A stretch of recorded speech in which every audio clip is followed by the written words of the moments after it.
St Tudwals consists of two islands. The lighthouse is on the West Island, and this is now a privately owned island, so no visitors. The East Island used to be owned by the television writer Llyn, and she died in 2016. She's famous for quite a few television series on British television. Bear Grylls, another celebrity you may have heard of. He now owns the island and the ex-keeper's cottages.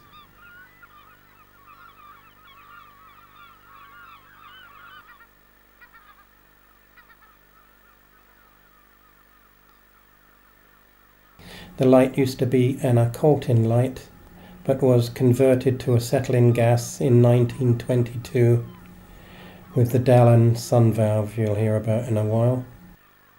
And once the acetylene gas was all in place, the keepers were withdrawn.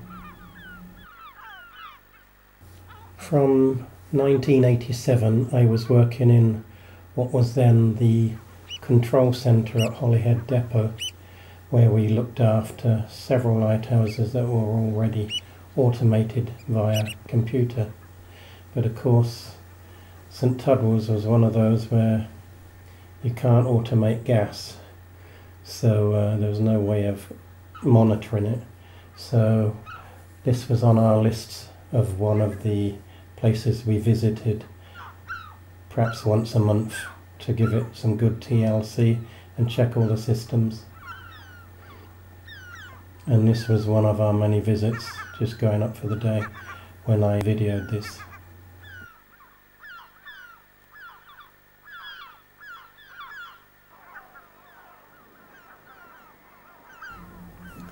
This light is operated by a sun valve which was designed by Gustaf Dalén, a Swedish inventor.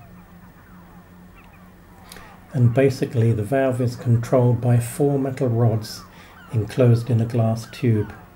The central rod that is blackened is surrounded by 3 polished rods.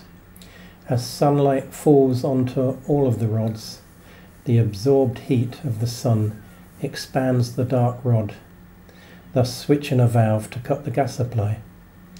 After sunset, the central rod then cools down, contracting, and that opens the gas supply again, and of course the light is then lit.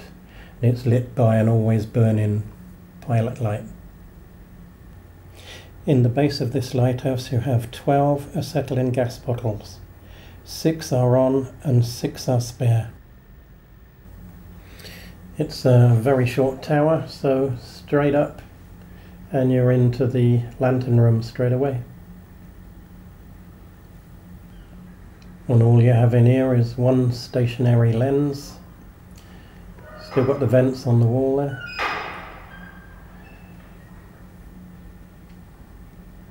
And you have red shades to mark off danger areas. And then just in under there is straight up into the inside where the gas mantles are.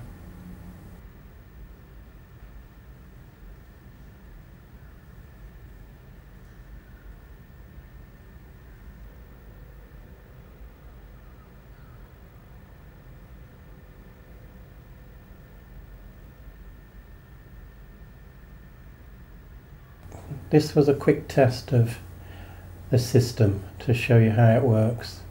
We've turned the gas on, should come on. Then I break the mantle to illustrate what happens if one breaks, say in a storm or whatever. And you've got a little wooden peg at the bottom of that holds this clockwork mechanism together. This takes a good 5 minutes to burn through, and then whoomp, it operates the mechanism and it puts another mantle in place and starts to light it.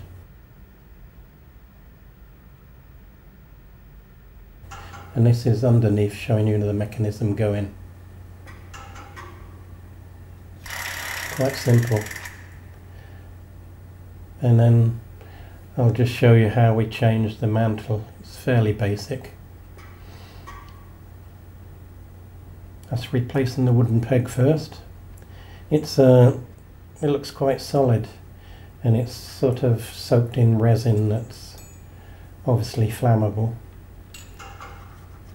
And then the little mantle just slots in and locks in place. You just turn it and it locks. And that wooden peg, as I said, it takes 5 minutes to burn through, which seems quite long. And that's the last bit wind up, and it's ready to go again.